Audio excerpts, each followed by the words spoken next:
நாம் இப்போது சர்தை சபையை பற்றி பார்த்து கொண்டிருக்கிறோம். அதாவது வெளிப்படுத்தல் விசேஷம் 2-3 அதிகாரங்கள்ல 7 சபைகளை குறித்து ஆண்டவர் பேசியிருக்கிறார். 7 சபைகள்ல சூசியஸ் 5 சத்தியங்களை ஆண்டவர் எப்படி சபையில கொண்டு வர்றாருங்கிறத காண்பிக்கிறார். முதல் அதிகாரத்துல பார்த்தோம் 7 குத்துல் மத்தியில ஆண்டவர் உலாத்திட்டு இருக்கிறான்னு சொல்லி குத்துலுக்கள் சபைகள் பார்த்தோம். அப்ப சபையில ஆண்டவர் இழந்து போன தம்முடைய சாயலுக்குள்ளா திரும்ப எப்படி கொண்டு வந்து தம்மோடு ஒன்றுபடுத்துகிறார். அதான் இந்த 7 சபையில ஆண்டு செய்யற காரியம். அப்போ ஒவ்வொரு சத்தியமும் சபையில எப்படி ஒவ்வொன்றா கொண்டு வரப்படுது அப்படிங்கறதான் காண்பிக்கிறார். அப்போ முதல் சபையில எஃபேஸ் சபையில கர்த்தருடைய கிரிகை என்ன வருது, அவர் எப்படி தன்னை வெளிப்படுத்துறாரு, சபையின் மத்தியில உலாச்சிட்டு இருக்கிறாங்க, கிரீஸ் இருக்கிறாங்க. அப்போ ஆண்டவர் கிரீஸை ஆரம்பிக்கிறார். முதல் படியில சூசிய சத்தியம் என்ன சொல்லுது, ரோமர் 8:15-16 படி நம்முடைய பாவம் அவர் மேல போயிடுச்சு. அப்ப நம்ம திரும்ப அடிமைத்தனத்தின் ஆவி பெறாம அப்பா பிதாவை கூப்பிடு பண்ணுகிற புத்திய சுவாத்தின் ஆவி பெற்றோம். நாம் தேவனுடைய பிள்ளைகளா இருக்கோம் பரிசா நம்முடைய அவருக்கு சாட்சி போகிறார். அப்போ பாவ மன்னிப்பு நிச்சயம் கிடைச்சது. அதனால பயம் போச்சு. அது பதிலா அப்பான்னு கூப்பிட தைரியம் வந்தது. பரிசுத்தாவே நம்ம ஆண்டு பிள்ளைன்னு நம்ம இதயத்துல நிச்சயம் கொடுக்கிறாரு, சாட்சி கொடுக்கிறாரு. அப்படியாக நாம் ஆண்டோடு சேர்ந்து வளர ஆரம்பிக்கிறோம். அப்போ இது சபைக்கு தான் ஆண்டு எழுதுறாரு. 7 சபைகள் தான் சொல்ல, தனிப்பட்ட ஆட்களுக்கு இல்லை. அப்படின்னு அர்த்தம். சபை ஏசாமுடைய சரீரம், அவர் தலை.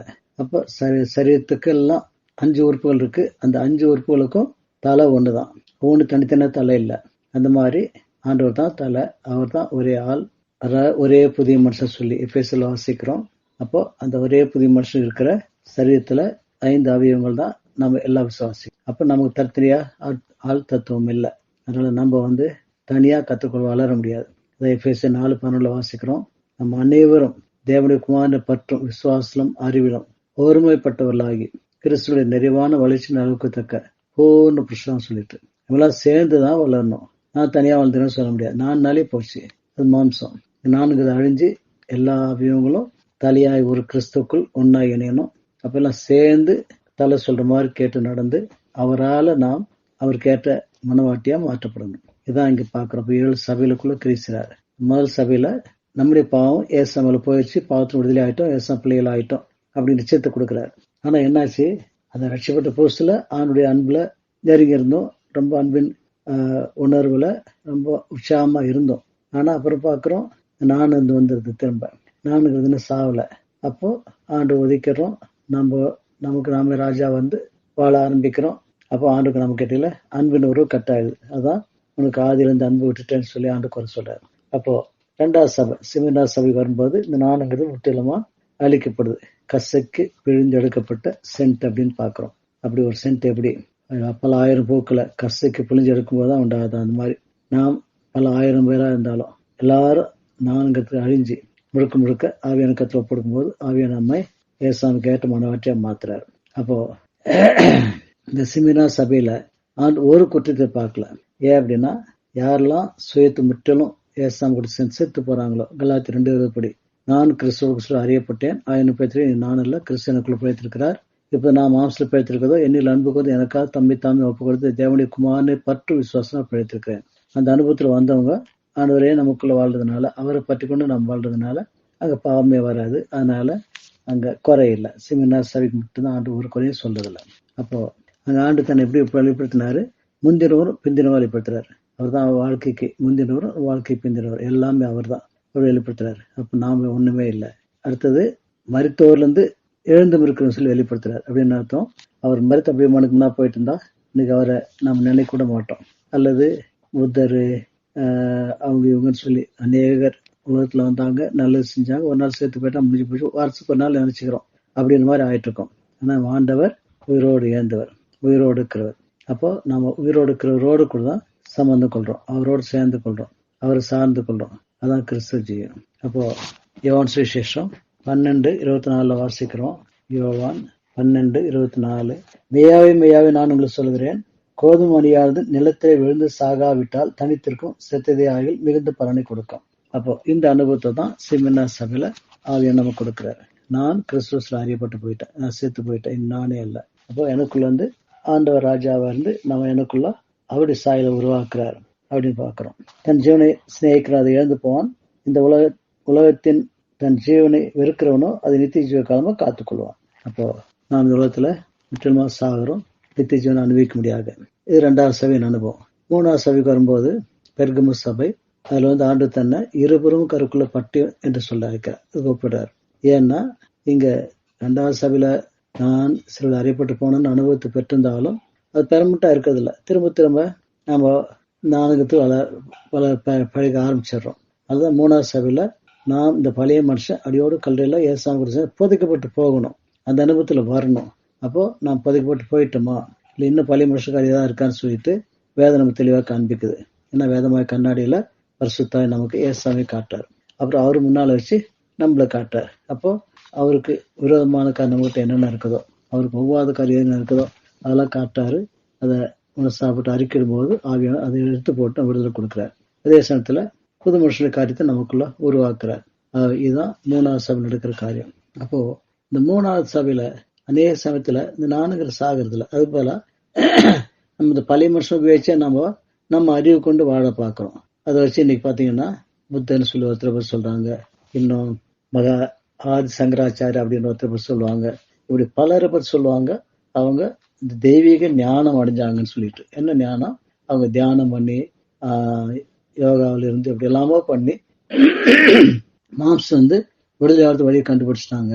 நம்ம எப்படி சில அறியப்பட்டு இந்த மாம்சம் விடுதலை ஆகிறோமோ இந்த அனுபவத்தை அவங்க சொந்த அறிவுல, சொந்த அனுபவத்துல, சொந்த முயற்சியில, ஞானத்துல கண்டுபிடிச்சிட்டாங்க, அந்த நிலையை அடைஞ்சிட்டாங்க அப்படி சொல்றாங்க. அப்ப அவங்க அப்படி வரும்போது என்ன ஆகுது, நாங்களே கடவுள்ன்ற அளவுக்கு போயிடுறாங்க.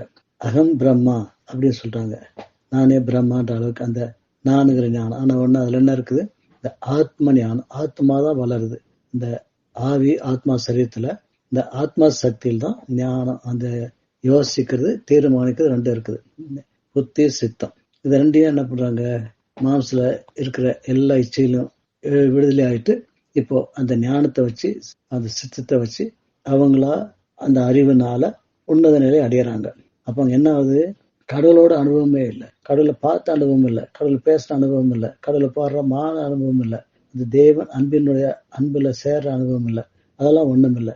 மாறாக அந்த நிர்வாண ஸ்டேஜ், அந்த விடுதலையான நிலைமை, எல்லாத்தையும் மாம்ச எழுப்பு இருந்தாலும் விடுதலையான நிலைமை, அதைதான் அனுபவிக்கிறாங்க. அது பிரயோஜனம் இல்லையே. அது உலக ஞானத்தினால வர்றது. ஆனா அநேகத்துல பார்க்கும்போது இந்த ஞானம் ஒரு பக்கத்துல இருக்கும், கூட பாவமும் ஒரு பக்கத்துல இருந்துட்டே இருக்குன்னு பாக்குறோம். உலகத்துல இன்னைக்கு உலகத்துல எவ்வளவு விஞ்ஞானிகள் புதுசா கண்டுபிடிச்சு பயங்கரமான ஞானத்தை டெவலப் பண்ணியிருக்காங்க, அதுவும் இருக்குது. அதே சமயத்துல பக்தியில ஞானத்தை பயன்படுத்தி அவங்க அதுல நிறைய கண்டுபிடிச்சிருக்காங்க, நிறைய ஆழமா போயிருக்கிறாங்க, முற்றிலுமா மாம்சம் விடுபட்டுலாம் சொல்றாங்க. ஆனாலும் அதெல்லாம் நிரந்தரமானதல்ல, அது கடலோடு தொடர்பு கொண்டதல்ல, கடலோடு ஒன்னா சேருக்கு வழி அல்ல. அவங்களும் ஒரு நாள் சேர்த்தா அவங்க பாவம் கூட தான் போக போகுது, பாவத்தோடு நகத்தான் போக போறாங்க. அதை பத்தி யாக்கோப் சொல்லும் போது அது லௌகீக ஞானம்னு சொல்றாரு, ஜென்ம சுவாபத்துக்கு அடுத்துன்னு சொல்றாரு, பேய் தனத்துக்கு அடுத்ததுன்னு சொல்றாரு. அங்க எப்படி இருந்தாலும் வைராகியம், விரோதம், கசப்பெல்லாம் இருக்குன்னு சொல்றாரு. ஆனா ஆண்டவரை நாம மாம்சல விடுதலை ஆகி ஆண்டவரை அறிகிற அறிவுல வர்ற அந்த ஞானம் பருத்திலிருந்து ஒரு ஞானம். அது முதலாவது சுத்தம் உள்ளது, பின்பு சமாதானமும் சாந்தமும் இணக்கம் உள்ளது, இரக்கத்தாலும் நற்கணிகளாலும் நிறைந்தது, பட்சபாதம் இல்லாது, மாயமற்றது. அங்க நீதியாய கனி சமாதானத்தை கொண்டு நடத்துகிறாலே சமாதானத்திலே விதைக்கப்படுகிறது. அப்ப நாம அங்க நீதி, சமாதானம், அன்பு இதெல்லாம் வருது, ஆண்டோட உறவு வருது, ஆண்டோட அன்புல வளரும். இந்த காரியத்தை உலக ஞானத்தினால அடையவே முடியாதுன்னு பாக்குறோம். அதனால என்ன செய்யணும், 1 Corinthians 15:47 நான் அனுதினமும் சாகிறேன்னு சொல்றேன். அப்ப இந்த பழைய மனுஷ காரியம் எப்பெல்லாம் நமக்குள்ள வருதோ உடனே நான் இல்லைன்னு சொல்லி நான் உங்களோட கூட சேர்த்து போயிட்டேன், நீங்க தான் சொல்லி அவர் நம்ம வாழ்க்கையில வாழ விடணும். அப்போ ரோமர் 8:5 வாசிக்கிறோம். ரோமர் 8:4-5 வாசிப்போம். ரோமர் 8:4-5 மாம்சம்படி நடவாமல் ஆவின்படி நடக்கிற நம்மிடத்துல நியாயப்பிரமாணத்தின் நீதி நிறைவேறும்படிக்கே அப்படி செய்தார். அப்போ நம்ம எப்போ மாம்சம் விடுதலையாகி ஆவினால் நடத்தப்பட ஒப்பு கொடுக்கணுமோ அப்ப நமக்குள்ள அந்த நியாயப்பிரமாண நீதியை பெருசா நமக்குள்ள உருவாக்குறாரு. அதாவது நியாயப்பிரமாண நீதினா என்ன, கலாத்தியர் 5:14 வாசிக்கிறோம். 13-14 சகோதரரே, நீங்கள் சுயாதீனத்துக்கு அழைக்கப்பட்டீர்கள், இந்த சுயாதீனத்தை நீங்கள் மாம்சிக அனுசரியாமல் அன்பினாலே ஒருவருக்கொரு ஊழியம் செய்யுங்கள். அப்போ நாம் பாவத்தின் விடுதலையாகி நாம் பரிசுத்தமானது எல்லாம் எதுக்கு, நாம திரும்ப பாவத்துக்கு போறதுக்கல்ல, மாறாக ஆண்டோடு சேர்ந்து ஆண்டு அன்பிலும் சகோதர அன்பும் வளர்றதுக்கு. உன்னிடத்தில் நீ அன்பு கூறுவது போல பிறனிடத்தில் அன்பு கூறுவாயாக என்கிற இந்த ஒரே வார்த்தையிலே நியாயப்பிரமாணம் முழுவதும் நிறைவேறும். அப்போ இந்த அன்பு நமக்குள்ள வரும்போதுதான் நாம நியாயப்பிரமாணத்துல எல்லா கற்பனையும் கை கொள்ளும். ஏன் அன்பு இருக்கிறதுனால மற்றவர்கள் யாரும் தீமை செய்ய மாட்டோம், ஆண்டுக்கும் பிரியமில்லாத செய்ய மாட்டோம், மற்ற மனுஷன் தீமை செய்ய மாட்டோம். அப்போ தேவ அன்பு சகோதர அன்பு ரெண்டுமே நமக்குள்ள வளரும்னு பார்க்கிறோம். அப்போ என்னாவது ரோமர் 16:19-20 வாசிக்கிறோம். நம்ம ஆண்டு கீழ்படுகிறோம். கீழ்படிய நமக்குள்ள இருக்க ஆவியானவர் நம்முடைய காலத்துல சாத்தானை நசுக்கி ஜெயம் கொடுக்கிறான்னு பார்க்கிறோம். அடுத்தது 4வது அனுபவம் தீர்த்திரா சபையினுடைய அனுபவம். அதாவது ஆண்டவர் தன்னை அக்னிமயமான கண்களோடையவராக காட்டார். அதாவது கர்த்தர் நம்ம இதயத்தை ஊடுருவி ஆராய்ந்து பார்க்கிறவர். அப்போ நம்ம தெளிவா மாம்சத்து காரியம் ஏதாவது இருக்கான்னு காட்டி அதை விடுவிக்கிறார். அதே சமயத்துல ஆவியான காரியங்களை உன்னதமான காரியங்களை நம்ம அறிய வைக்கிறார். பரலோகத்தின் தேவன் எப்படி இருக்கிறாரோ அவருடைய ஆழத்துல அவருடைய காரியங்களை பார்த்து அவரை போல நம்ம மாத்துறார். அப்போ அந்த புதிய மனுஷன் 2 Corinthians 5:17 சொல்லப்பட்ட வார்த்தை, ஒரு கிறிஸ்துக்குள் இருந்தால் புது சிருஷ்டியா இருக்கிறான், பழையில ஒழிந்து போயின எல்லாம் புதிதா என்ற வார்த்தை நம்ம வாழ்க்கையில் உண்மையாகுது. பழசெல்லாம் ஒழிஞ்சு போகுது. புது மனுஷனா கிறிஸ்துவாகிய அவரை அறியறோம், அவரை போல பரிசுனால் மாற்றப்படுறோம். அதை பத்தி எபேசியர் வாசிக்கும்போது எபேசியர் 1:19 பரிசுத்த நமக்குள்ள கிரியை செய்து தாம் கிறிஸ்துவை மரித்தொழுந்து எழுப்பி அவ்விடத்தில் நடைபெற்ற தமது பலத்த சத்துவின் வல்லமைப்படியே விசுவாசிகளாகிய நம்மிடத்திலே காண்பிக்கும் தம்முடைய வல்லமின் மகா மேன்மன் மகத்துவம் இன்னதென்றும் நீங்கள் அறியும்படிக்கு அவர் உங்களுக்கு பிரகாசமுள்ள மனக்கண்களை கொடுக்க வேண்டும் என்று வேண்டிக் கொள்கிறேன். பரிசுத்த நமக்குள்ள பிரகாசமுள்ள மனக்கண்களை கொடுத்து ஆண்டவர் அறிவோம். அவர் மூலமா எப்படி ஏசம் கல்லையில பணமா கிடக்கும்போது எழுப்பி வெளியே கொண்டு வந்தாரோ அதே உயிர் தந்து வளமினார் நம்மை உயிர்ப்பித்து பாவத்துல செத்து கிடந்த நம்மை இன்னைக்கு ஆண்டுடைய உயிர்னால உயிர்ப்பித்து தெய்வீக சாலா மாத்துறார் அப்படின்னு பாக்குறோம். இன்னும் இப்போ ஆழமா போகும்போது 3வது அதிகாரத்துல வாசிக்கிறோம். எபேசியர் 3:16 நீங்கள் அவருடைய ஆவினாலே உள்ளான் மனுஷன் வல்லமையாய் பலப்படும். நாளுக்கு நாள் ஆண்டவர் அறிஞ்சு நம்ம வாழ்க்கையில் அவர் நம்மளோட பேசுறார், நம்ம வாழ்க்கையில் அவர் கிரியை செய்றார், அவரை பார்க்கிறோம், அவர் சத்தத்தை கேட்கிறோம், அவரோடு சேர்ந்து வாழ்றோம். அப்ப நம்ம ஆவினால அந்த உள்ளான மனுஷனை நமக்குள்ள இந்த ஆவிக்குரிய மனுஷனை பலப்படுறோம். 2வது விசுவாசனால கிறிஸ்துவங்களிலிருந்து வாசமா இருக்கும். எங்கள் அன்பிலே வேறொன்றி நிலை பெற்றுள்ளாய் சகல பரிசுத்தவான்கள் கூட கிறிஸ்துடைய அன்பின் அகலமும் நீளமும் ஆழமும் உயர்வும் என்று உணர்ந்து அறிவுக்கட்ட அந்த அன்பை அறிந்து கொள்ள வல்லவர்களாகவும் தேவனுடைய சகல பரிவுகள் நிறைப்படவும் அவர் தம் மகிமையினுடைய ஐஸ்வர்யத்தின்படியே உங்களுக்கு அனுக்கிரகம் பண்ண வேண்டும் என்று வேண்டிக் கொள்கிறேன். அப்போ ஆண்டவர் நமக்குள்ள கிரியை செய்றார். அப்போ நம்ம உள்ளத்துல அவருக்கு இடம் கொடுத்துட்டோம், வாழ்க்கை அடுத்து அவர் தான் வாழ்றாரு. அப்போ அவர் என்ன நமக்குள்ள செய்யறாருங்கிறது பரிசு நம்ம காண்பிக்கிறாரு. நம்ம அவர் சொல்ற மாதிரி கேட்டு அவர் கேட்டு நடக்கிறோம். அப்போ நம்ம வேண்டுக்குள்ளருக்கும் நினைக்கிறதுக்கும் மிகவும் அதிகமாக நமக்குள்ளேயே கிறிஸ்துவ வல்லம்படியே நமக்கு செய்ய வல்லவராகி அவருக்கு சபையிலே கிறிஸ்துவின் மூலமாய் தலைமுறைக்கு சதாக்கள் மயம் உண்டாதாக. ஆமென். அப்போ சபையில தான் ஆண்டவர் கிறிஸ்துவர் ஒவ்வொருத்துக்குள்ள கிறிஸ்து ஒருத்தர் சேர்த்து எல்லாம் சேர்ந்தவங்கள கத்துக்குள் வளர செய்யறாரு. மத்திய 13 வாசிக்கிறோம். மத்திய 23:23 மத்திய 23:23 மாயக்காராய் வேதபாரகரை பரிசேயரே உங்களுக்கு ஐயோ, நீங்கள் ஒத்தலாம்பிலும் வெந்தியத்திலும் சேரகத்திலும் தசமாக செலுத்தி நியாயப்பிரமாணத்தில் கற்பித்திருக்கிற விசேஷத்தைகளாகிய நீதியும் இரக்கத்தையும் விசுவாசத்தையும் விட்டுவிட்டீர்கள். இவைகளையும் செய்ய வேண்டும், அவைகளையும் விடாதிருக்க வேண்டும். இது இந்த பழைய மனுஷ காரியம் இன்னும் கொஞ்சம் வருது. அப்போ புது மனுஷ காரியம் பழைய மனுஷ காரியம் ஒரே குழப்பம், அதில் விடுதலை இல்லாம இருக்கிறது.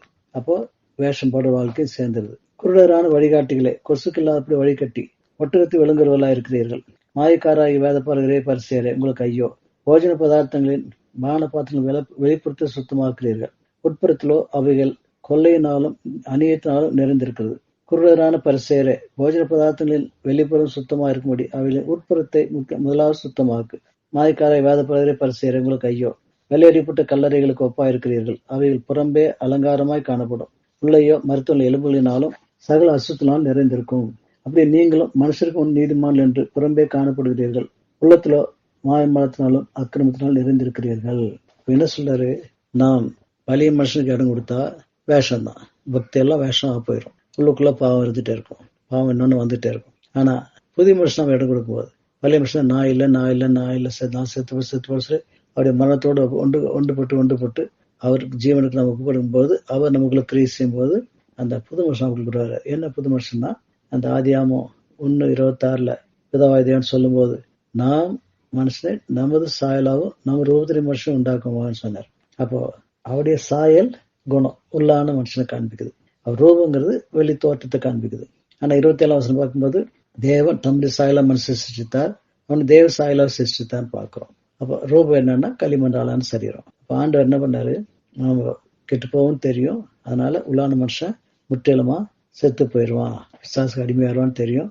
அதனால அவனை மீட்டு அவனுக்குள்ள கிரியை செய்து முதலாவது அந்த உள்ளான மனுஷன்ல எந்த சாயல ஏசாமுடைய சாயல் நம்ம இழந்து போனோமோ அதை நமக்குள்ள உருவாக்கி அதுக்கப்புறம் ஒரு நாள்ல உள்ளான மனுஷன் முழுசுமா ஏசாம் சாயல்ல வரும்போது அப்போ ஏசாம் ரூபம் ஒரு உயிர் தம்பி எப்படி இருந்தாரு, மாம்சரீரத்தில் புதைக்கப்பட்டு ஆயுக்க செலுத்தி இருந்தார். அந்த ஆயுக்க செலுத்தி இருக்கிற அந்த ஆயுக்க செலுத்தி நமக்கு போத்தி இந்த மாம்சரீரத்தை எடுத்து போடுவார். இதுதான் நடக்கிற காரியம். உள்ளான மனுஷன்ல நம்ம எல்லாம் வலிமையா பலப்படணும். அப்போ ஒரு நாள் வந்து நம்மள புறமான மனுஷனையும் அவரு சாயெல்லாம் மாத்தி போடுவான்னு பாக்குறோம். இது 4வது படி நம்ம சுவிசேஷத்துல. அப்போ உன்னத பாட்டை பார்க்கும்போது உன்னத பாட்டுல 2ஆம் அதிகாரம் 16 வாசிக்கிறோம். இந்த சுலமித்தியால் தான் நாம சபை, சாலமோன் தான் ஏசாமி மணவாளன். அப்போ சாலமோன் நமக்குள்ள எப்படி மணவாட்டியை நமக்குள்ள ஆயத்தமாக்குறார் அப்படின்னு பார்க்கும்போது சாலமோன் சுலமித்தியால சந்தித்து அவளோட பழக ஆரம்பிக்கிறார்.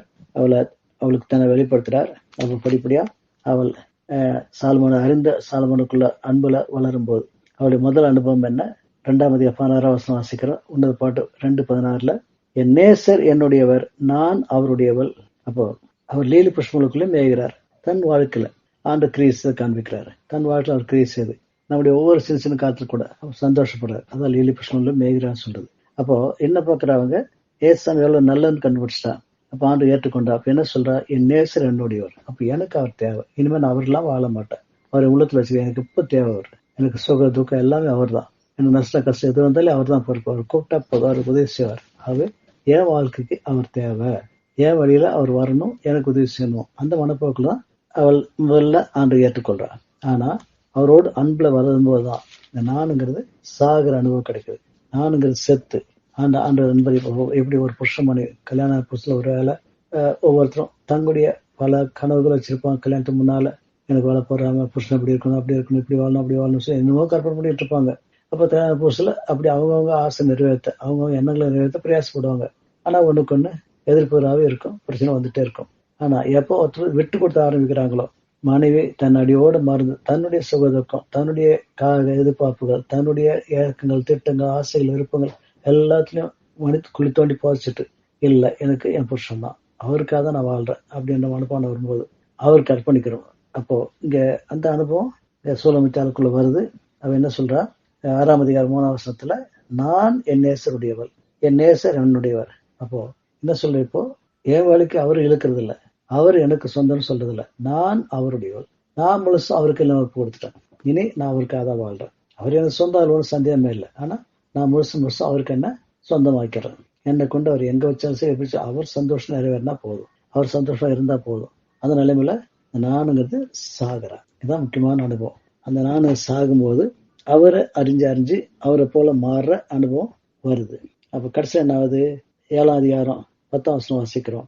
நான் என் நேசருடையவள், அவர் பிரியம் என் மேல இருக்கிறது அப்படின்னு அர்த்தம்.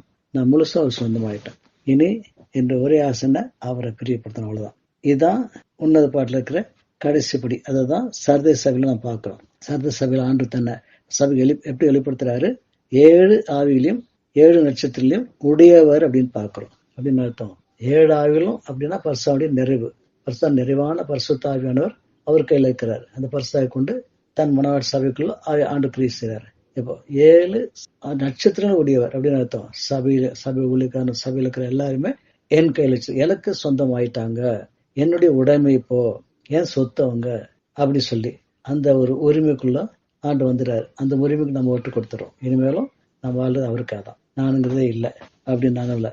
அப்படி வரும்போது எபேசியர் 4:1 வாசிக்கிறோம். எபேசியர் 4ஆம் அதிகாரம் 1 வசனம்.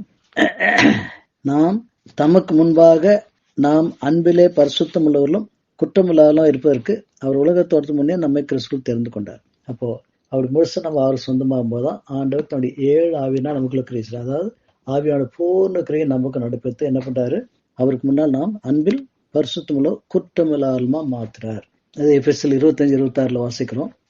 25:26. அப்படி கிறிஸ்துவும் சபையில் அன்பு கூர்ந்து தாம் அதை திருவசனத்தை கொண்டு தண்ணீர் மூழ்கினால் சுத்திகரித்து பரிசுத்தமாக்குறதுக்கும் காராய் திரை முதலானில் ஒன்றும் இல்லாமல் பரிசுத்தம் பிழையற்றதுமான மைமுள்ள சபையாக தமக்கு முன் அதை நிறுத்திக் கொள்வதற்கும் தம்மை தாமே அவருக்காக ஒப்பு கொடுத்தார். அப்போ முழுசும் நம்ம அவர் சொந்தமாயிரும் போதுதான் அங்க நானுங்கிறதே இல்லை. அவரோட போட்டி போட்டு அவரை ஏத்து போராடி அவரை சும்மா சொல்லி தான் மாம்ச கிரீஸ் இல்லாதபடி அடியோடு மாம்சம் ஒளிஞ்சு போகும்போதுதான் முழுக்க முழுக்க ஆண்டுக்கள் நம்ம அர்ப்பணிக்கும் போதுதான் அவர் நமக்குள்ள தாராளமா கிரீஸ் செய்து நமக்குள்ள பரிசுத்தமும் கரை தெரியுமில்லால் ஒன்றும் இல்லாமல் பரிசுத்தம் பிள்ளையற்றதுமான மயமுள்ள சபையாக தமக்கு நிறுத்திக்கொள்ள அந்த சபையில கிரீஸ்கிறான்னு பாக்குறோம். 1 தெசலோனிக்கர் 5:13 வாசிக்கிறோம். 1 தெசலோனிக்கர் 5:23 சமாதான தேவன் தாமே உங்களை முற்றிலும் பரிசுத்தமாக்குவாராக. உங்கள் ஆவி ஆத்மா சரீரம் முழுவதும் நம்முடைய கர்த்தராகிய இயேசு கிறிஸ்து வரும்போது குற்றமற்றதாக இருக்கும்படி காக்கப்படுவதாக. உங்களை அழைத்தவர் உண்மையுள்ளவர், அப்படியே செய்வார். ஆவியா நமக்குள்ள கிரீஸ் விட்டு கொடுப்போம். தடையில்லாம ஆவியான நமக்குள்ள கிரீஸ் செய்து நம்மை ஆவி ஆத்மா சரீரம் முற்றிலும் முழுசும் நம்ம பரிசுமாக்குறார் அப்படின்னு பாக்குறோம். அதே மாதிரி யூதாவின் புஸ்தகம் வாசிக்கும் போது யூதா 24 வசனத்துல வழுவாப்படி உங்களுக்கு ஆக்கும் தமது மகிமையுள்ள சன்னிதானத்திலே மிகுந்த மகிழ்ச்சியோட உங்களுக்கு மாசற்றலாக நிறுத்தும் வல்லமுள்ளவர். அவர் கையில முழுசு அப்படி நம்ம ஒப்பு கொடுக்கும் போதுதான் அவர் நமக்குள்ள கிரீஸ் செய்து வழுவாப்படி நம்ம காத்து மகிமையுள்ள சன்னிதானத்துல இதான் மகிமை சன்னிதானத்துல மிகுந்த மகிழ்ச்சியோட மாசற்றவளாக நிறுத்த வல்லவராக இருக்கிறார். அந்த வல்லமுள்ள ஆண்டுக்கு நமக்குள்ள கிரீஸ் செய்யறான்னு பாக்குறோம். அதான் சுலமி தலைப்புல நான் என் ஆண்டுக்கு சொந்தம், அவருக்கு சொந்தமாயிட்டேன், எனக்கு அவர் பிரியம் மட்டும் இருந்தா போதும், அவருக்கு எது பிரியுமோ அதை மட்டும் நான் செய்யணும், அதான் என்னோட ஒரே ஆசை அப்படின்னு சொல்லி முழுக்க முழுக்க அவர் கையில கொடுக்கும்போது அவர் நமக்குள்ள கிரீஸ் தான் பாக்குறோம். சரி, இதோடு முடிஞ்சு போறதுல இது 5வது சபையில இந்த சர்தேச சபையில இந்த அனுபவம் வர்றதை பாக்குறோம். அதே சமயத்துல அங்க பூர்ணப்படுறது இன்னொரு 3 காரியங்களை நம்ம அனுபவப்படணுங்கிறத மத்தேயு 25 அதிகாரத்திலையும் மார்க் 13 அதிகாரத்திலையும் லூக்கா 19 அதிகாரத்துல பாக்குறோம். இன்னும் செய்ய நம்ம கற்றுக்கொள்ள வேண்டிய காரியங்கள், அனுபவப்பட வேண்டிய காரியங்கள் 3 காரியங்கள் இருக்குது. ஏன்னு சொல்லி பார்த்தா மத்த 25 அதிகாரத்துல அந்த அதிகாரத்தை 3ஆ பிரிக்கிறாங்க. வேதத்துல பிரிச்சு என்ன சொல்லி இருக்குது, முதல் 13 வருஷத்துல 10 கன்னிகளை பத்தி சொல்லி இருக்குது. அடுத்து 14 30 வரைக்கும் ஒரு எஜம் வெளியூர் போற வரங்களை கொடுத்துட்டு போறது, கன்னிகளை கொடுத்துட்டு போறது, அதான் தாழ்ந்துகளை கொடுத்துட்டு போறது.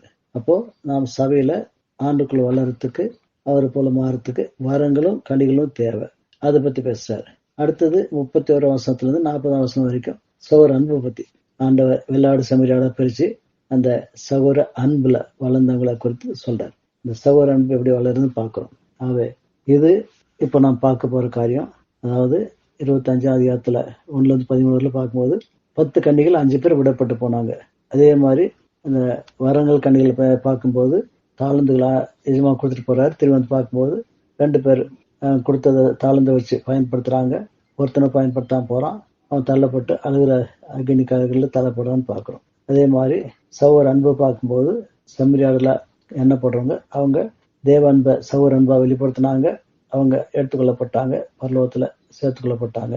ஆனா அந்த சகோதர அன்பு இல்லாம இருந்த வெள்ளாட்டு சம்பந்தமானவங்க அவங்க சகோதர அன்பு காண்பிக்க சகோதர அன்புல வளர, தேவ அன்புல வளரல, சகோதர அன்புல வளரல, அதனால அவங்க சாத்தனுடைய நரகத்துக்கு தள்ளப்பட்டு போறாங்க அப்படின்னு பாக்குறோம். அப்ப இதுல என்ன தெரியுது, எந்த சபையிலுமே முழுசும் கீழ்ப்படிஞ்சான்னு இல்லை. எஃபெஸ் சபையில மட்டும்தான், சிமினா சபையில் மட்டும்தான் நானுங்கிறது செத்து போற நிலைமையிலே இருக்கிற வரைக்கும், செத்ததாவே இருக்கிற வரைக்கும் தொடர்ந்து ஆவியான கிறிஸ்து அங்க ஒரு குறையும் இல்லை, ஒரு குற்றம் இல்லை. அதே மாதிரி பிலதெல்பியா சபைக்கு வரும்போது அங்க அன்புல பூர்ணப்படும் போது அங்க குறை குற்றம் வராது.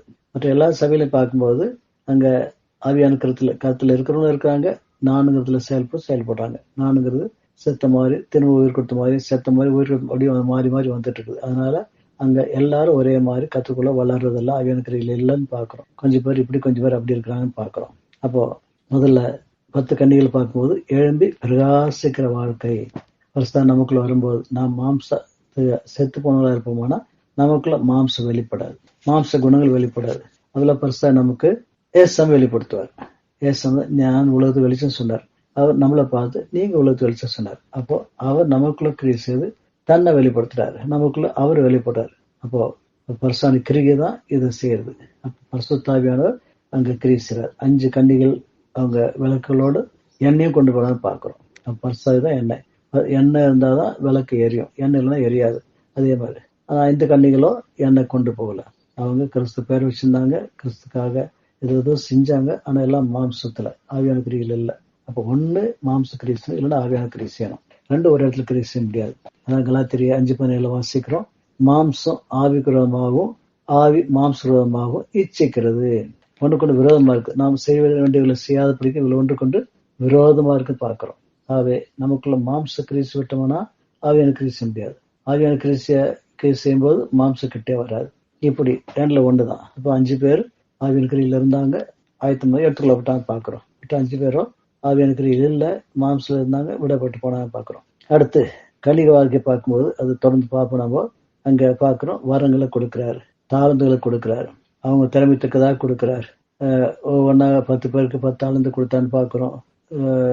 லூக்காவில் அதே சமயத்தில் மத்தேயில 5 தாளந்து, ஒருத்தருக்கு 2 தாளந்து அப்படிலாம் கொடுக்கலாம் பார்க்கிறோம். ஒருத்தருக்கு 1 கொடுத்தான்னு பார்க்கிறோம். இதெல்லாம் வருஷா நம்ம கொடுக்குற வரங்கள். இந்த வரங்களை பயன்படுத்தி நம்ம கனியில வளரணும், கனியுள்ள ஜீவத்தில் வரணும். இதான் நம்ம அங்க பார்ப்போம். கனி நிறைந்த ஜீவியம் நமக்கு வரணும். அடுத்தது கனின்னா என்ன? பரிசான கனி, அதாவது ஏசான குணங்கள் பூரா அன்பு, சந்தோஷம், சமாதானம், நீடிப்பு, விசுவாசம், சாந்தம், இச்சடக்க, தயவு, நற்குணம், எல்லா ஏசாமி குணங்களும் நம்மளுக்குள்ள முழுக்க முழுக்க உள்ளான மனுஷன் நம்ம ஏசாமியா மாறணும். அதான் அங்க நடக்கிற காரியம். 3வது கடைசி பகுதியில ஆண்டவர் வெள்ளாடு செம்மறியாடு ஓமியில சொல்றது சகோதர அன்பு.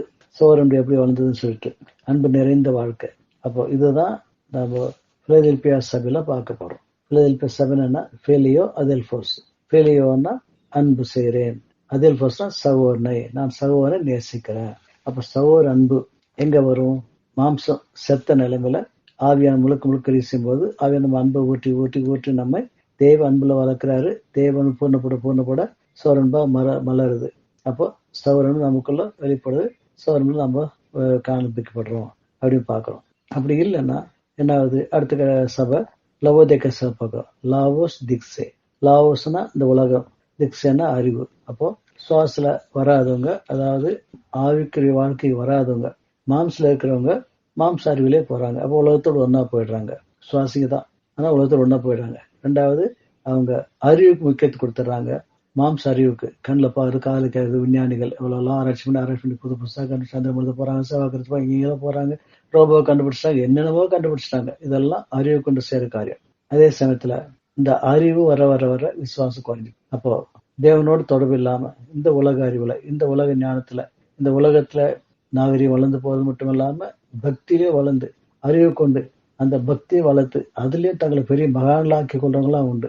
ஆனா கடவுளுக்கு அவங்களுக்கு தொடர்பே இல்லை, பாவத்தை பத்தி அறிவே இல்லை, பரிசம் எண்ணமே இல்லை, கடவுளோடு உறவு கொள்ள. ஏன்னா பரிசம்னா கடவுளோட ஒன்று, அவர் பரிசுத்தை அவரோட ஒரு தொடர்பு கொள்ளணும்னா பரிசம் வேணும். பரிசம் இல்லாத மனுஷன் இப்போ அப்படி ஒருத்தவங்களை போய் கேளுங்க, புத்தர்ல இருந்து யாரை கேட்டாலே அவங்க கடவுளை பத்தி பேசவே மாட்டாங்க. தெரியாது அவங்களுக்கு, கடவுளை பத்தி நேரடியான தொடர்பு இல்லை. இயற்கையில கடவுளை பார்க்கிறோம், மரத்துலயும் தூண்லயும் பார்க்கிறேன், தூண்லயும் பார்க்கிறேன் அப்படிலாம் சொல்லிட்டு இருப்பாங்க. அதெல்லாம் பொது இயற்கையில கடவுளை பார்க்கிற அறிவு. அதான தவிர மற்றபடி கடவுளை பார்க்கிற அனுபவம் அவங்களுக்கு இல்லை. தொடர்பு கொள்ற அனுபவம், நேரடியா தொடர்பு கொள்ள, ஒரு ஆளுக்கு ஆள் தொடர்பு கொள்ள அனுபவம் இல்லை. பார்க்கிறோம் அமெரிக்கர்கள் பக்தி உள்ளவங்க தான், கிறிஸ்தவ பக்தி உள்ளவங்க. அவங்க சந்திரமலத்துக்கு போனாங்க. அவங்க என்ன சொன்னாங்க? நாங்க போற வழியெல்லாம் கடவுளை பார்த்துட்டே போனோம், இயற்கையில எல்லாம் பார்த்து அத்தனையும் கடவுள் வெளிப்பட்டார் அப்படின்னு சொன்னாங்க. அப்போ அந்த கடவுளை அவங்க துவச்சு பாடினாங்க, வேத வாசித்தாங்க, எல்லாம் பண்ணாங்க.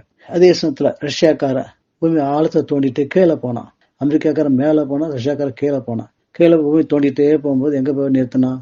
நரகத்துல போய் நிறுத்தினான். அங்க ஒரே சத்தம், நெருப்புல ஜனங்க வந்துட்டு சத்தம் கண்டுபிடிச்சான். இப்படி ரெண்டுமே இந்த மனுஷன் ஞானத்தினால, மனசு சாமர்த்தினால, மனசு அறிவினால வர்றது. ஆனா இது அமெரிக்காக்காரனும் சரி, ரஷ்யாக்காரனும் சரி, அவங்க கடலோட தொடர்புக்குள்ள வழி இல்லை. என் ஆண்டவர் பார்த்துட்டேன், ஆண்டு என்னோட பேசினார், நான் அவரோட பேசுறேன், அவர் நான் பார்க்கிறேன். அந்த அனுபவத்துல அமெரிக்காக்காரனும் இல்லை, ரஷ்யாக்காரனும் இல்லை. இது உலகத்தை சம்பந்த போனதுன்னு பாக்குறோம். அப்போ 1 Corinthians 8 முதல் வசனம் வாசிக்கிறோம். 1 Corinthians 8:1. விக்கிரகங்கள் படைக்கப்பட்டவைகளை குறித்த விஷயத்தில் நம்ம எல்லாருக்கும் அறிவு உண்டு என்று நமக்கு தெரியுமே. அறிவு இருமாப்பை உண்டாக்கும், அன்பு பக்தியத்தை உண்டாக்கும். அப்போ ஆண்டவரை நம்ம உள்ளத்துல வச்சு அவரை பார்த்து அவரோட பேசி அவரோட உறவு கொள்ற அந்த அனுபவம் வராத வரைக்கும், உயிர்த்து அந்த ஆண்டவரை பார்க்காத வரைக்கும் நம்ம என்ன பக்தி பண்ணாலும் அது விக்கிரத்துக்கு தான். முஸ்லிம்ஸ் இருக்கிறாங்க, எவ்வளோ பக்தி பண்ணாங்க, எல்லாம் அது காணாத கடவுளை பார்த்து அவர் அல்லா ஆவியாக்குறார், அவரை கண்ணில் பார்க்க முடியாது சொல்றாங்க. ஆனா ஆவிக்கிற கண்ணால பார்க்க முடியாது இல்லை, ஆவிக்கிற கண்ணே திறக்கப்படலை.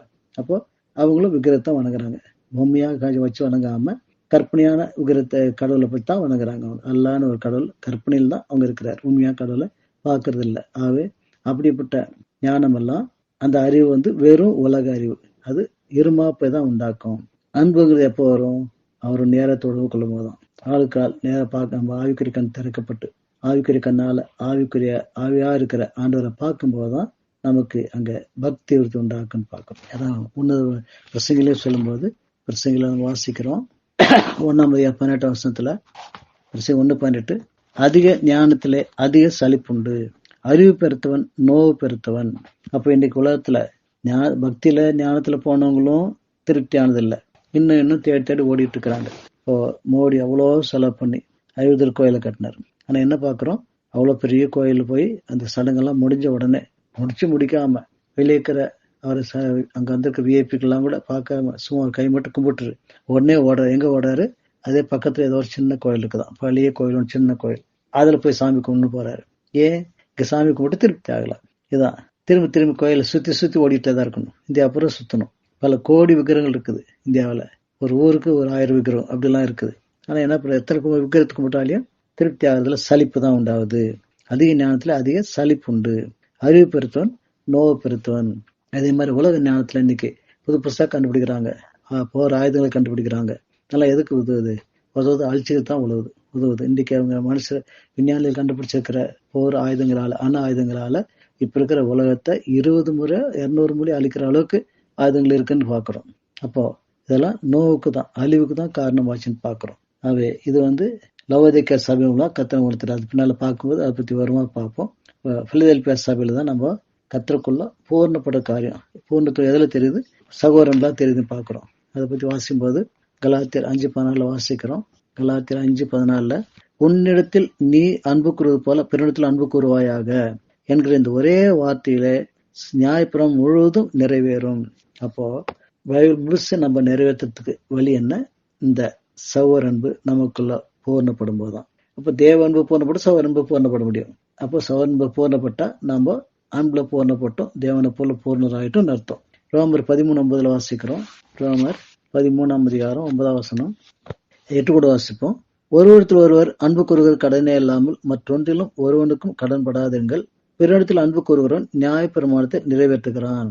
எப்படி என்றால், விசார செய்யாதிருப்பாயாக, கொலை செய்யாதிருப்பாயாக, களவு செய்யாதிருப்பாயாக, பொய்சா சொல்லாதிருப்பாயாக, இச்சாதிருப்பாயாக என்கிற இந்த கற்பனைகளும் வேற எந்த கற்பனையும் உன்னிடத்தில் அன்பு கூறுவது போல பிறனிடத்தில் அன்பு கூறுவாயாக என்கிற ஒரே வார்த்தையில தொகையாய் அடங்கியிருக்கிறது. ஆகவே அடுத்த வசனம், அன்பானது பிறனுக்கு பொல்லாங்கு செய்யாது, அதனால் அன்பு நியாயப்பிரமாணத்தில் நிறைவேறுதலா இருக்கிறது. அப்போ இந்த அன்பு சகோதர அன்பு தான் முழு வாழ்க்கையுடைய உச்ச கட்டத்தை நம்மளை கொண்டு போறது அப்படின்னு பாக்குறோம். யாக்கோபு 2:8 வாசிக்கிறோம். யாக்கோபு 2:8 உன்னிடத்தில் நீ அன்பு கூறுவது போல பிறனிடத்தில் அன்பு கூறுவாயாக என்று வேத வாக்கியம் சொல்லுகிற ராஜரீக பிரமாணத்தை நீங்கள் நிறைவேற்றினால் நன்மை செய்வீர்கள். அந்த சகோதர அன்பு என்ற பிரமாணத்துக்கு ராஜரீக பிரமாணம்னு ஒரு அடைமொழியை கொடுக்கிறார். இந்த எபிரேயர் 12 வாசிக்கிறோம். இது எங்க காணப்படுது? தனிப்பட்ட மனுஷன்கிட்ட சபைன்னு ஒரு ஸ்தாபனத்துல, சபை என்று ஆண்டு கற்ற அவர் மனவாட்டி சரீரத்துல. அதான் எபிரேயர் 12 22-23 வாசிக்கிறோம். நீங்களோ சியோன் மலையின் இடத்துக்கும் ஜீவனுடைய தேவனுடைய நகரம் ஆகிய எருசலேம் இடத்துக்கும் 1000-10,000 தேவத்துள்ள இடத்துக்கும் பரலோகத்தில் பெயர் எழுதியிருக்கிற முதற் பேரரசு சங்கமாகிய சபையின் இடத்துக்கும் யாவருக்கும் நியாயாதிபதி ஆகிய தேவனிடத்துக்கும் பூர்ணராக்கப்பட்ட நீதிமன்ற ஆவியிடத்துக்கும் புது உடன்படிக்கையின் மத்தியஸ்தரா இருக்க இயேசுவிடத்துக்கும் ஆவியுடைய ரத்தம் பேசினதை பார்க்கலாம் நன்மையாளர் பேசுகிற ரத்தமாகிய தெளிக்கப்பட்ட ரத்தத்திலும் வந்து சேர்ந்தீர்கள். ஆக நம்ம எல்லாம் ஒரே சரீரமா ஒன்னா, எப்படி பிதாவும் குமாரனும் ஒன்னா இருக்கிறாங்களோ அது மாதிரி நம்ம எல்லாரும் சகோதர அன்புல ஒண்ணுக்கு ஒன்னாவது ஆகும்போது என்ன பேர்? அதுக்கு சியோன் பேர். அந்த சபைக்கு பேரு, மனவாட்டி சபை பேரு சியோன், சியோன் மலையன் அல்லது ஜீவனுடைய தேவனுடைய நகரம் ஆகிய பரம எருசலேம் அல்லது பரலோகத்து பேர் எழுதியிருக்கிற முதற்பேரும் சர்வசங்கமாகிய சபை. அப்படிதான் நம்ம எல்லாம் ஒன்றுபடுறோம். அந்த ஒற்றுமையில தான் ஆண்டவரோடு நாம் ஒன்றுபடுறோம், நித்தியத்திலும் அவரோடு கொடுக்க போறோம். தொடர்ந்து நம்ம இந்த மத்தேயு 25 லூக்கா 19 மார்க் 16 பார்ப்போம். போட்டுப்போம்.